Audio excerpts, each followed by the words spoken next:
For today, we're going to show you how to achieve sultry curls. If you're starting off with next day hair or whether you just blow dried your hair 100% dry, we're going to show you how to do it with a curling iron because last time we taught you with the flat iron. Before we get started, I'm going to show you your different options for your tools. You have for your curling irons, you want to use a ceramic curling iron so that if you're going to be doing this for long term, you don't want to damage your hair. One of the best tools to use if you want ceramic is a Qi curling iron. They're very good. If not, if you're just doing this for every so often, then you can just use these regular curling irons from Hot Tools. I like best when you alternate two different sizes. So we have one that's about 1 inch and another one that's about 3/4 of an inch. What this will do is give you a more natural wave once you're done. It will appear tighter in the beginning, but once you run your fingers through, it'll loosen up and give you more of that beachy wave that you're looking for. As far as products, if you want something that's going to hold, especially if you're going to more of a formal event and you want to wear your hair down, it is recommended to use a heating spray. What it'll do is you spray it in your hair beforehand, and then you just let it set, and then you go ahead and curl. You will see a tiny bit of steam. That is not bad, it's just your product. And this will actually hold your curl. But if not, then that is fine. You can just curl your hair and then afterwards use a nice pomade to hold the curl, but it's not as high maintenance. So to start, I'm going to show you the first few curls. You always want the front of the hairline or the curls closest to the face to be your widest curling iron.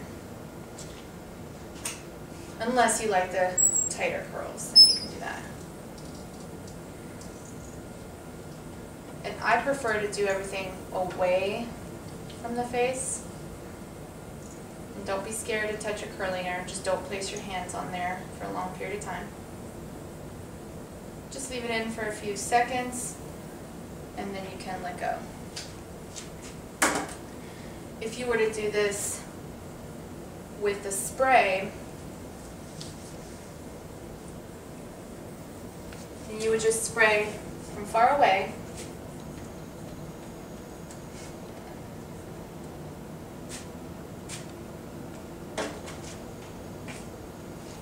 And then brush that through the hair so that you can distribute that evenly. And then again, proceed to curl.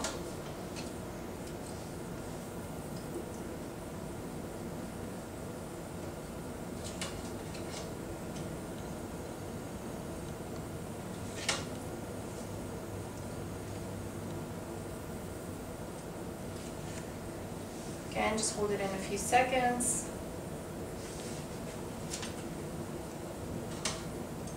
Go. Now we're going to go ahead and let her try it. So she's kind of just grabbing random sections and curling back. And what she's doing is slowly adding in the hair and taking it to the base of her scalp. And again, just leave it there for a few seconds. And then when she's ready, she'll pull it out. And you have a beautiful curl.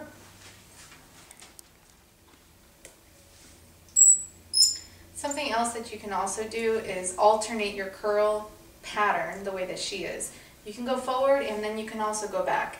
That also, hand in hand with the different size curling irons, will give you a more natural curl.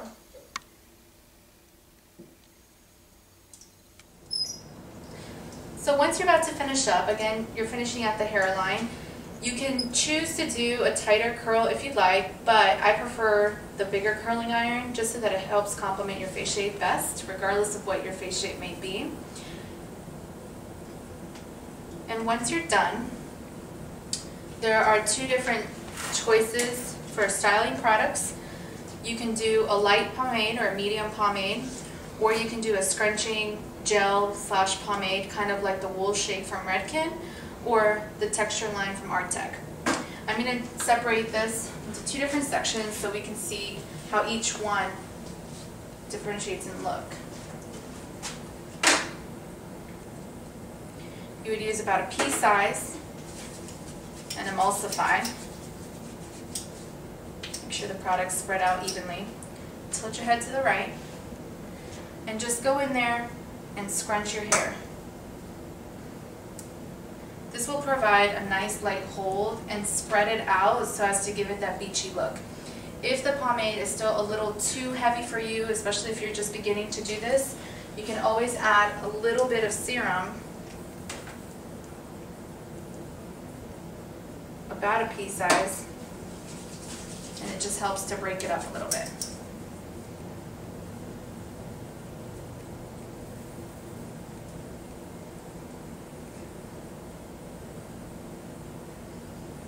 And you'll see them loosening up. Your other option is to spray this into the hair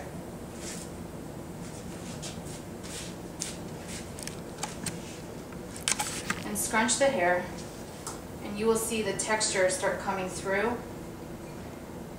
But this is a little bit more of a wet product, so it just depends on what your finishing look is. If you want something that's a little more matte, or if you want something with a little bit more shine in your hair. Once you are done, if you'd like to get more volume at the top, you can flip your head over and shake your hair at the roots. Go ahead.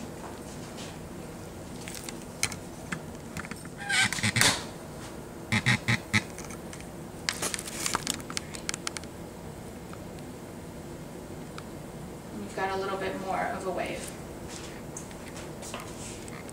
And throughout the day, the reason it's also good to use that tighter curling iron is you will see that the larger waves start to loosen up a little more, but the tighter curl tends to give it a little more support throughout the day.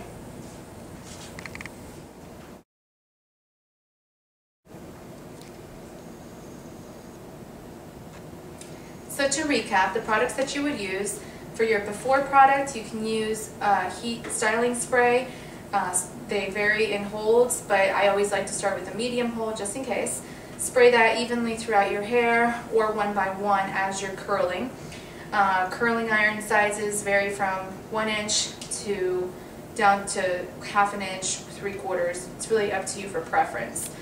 For after products, you can use a pomade that's medium hold, like the Texture Line material, or you can also spray in a type of pomade that has a little bit more a hold. It's in between a gel, like the Redken Wool Shake, and it's also a light to medium hold. When you use the pomade, if it's still a little too much of a firm hold, you can always cocktail it with a serum. I use the Redken glass. Just use a little bit and cocktail it into your paste in your hands and emulsify it and work it through. And by the time you're done, you will be able to spread your curls out and have still some of that texture and dimension in your hair.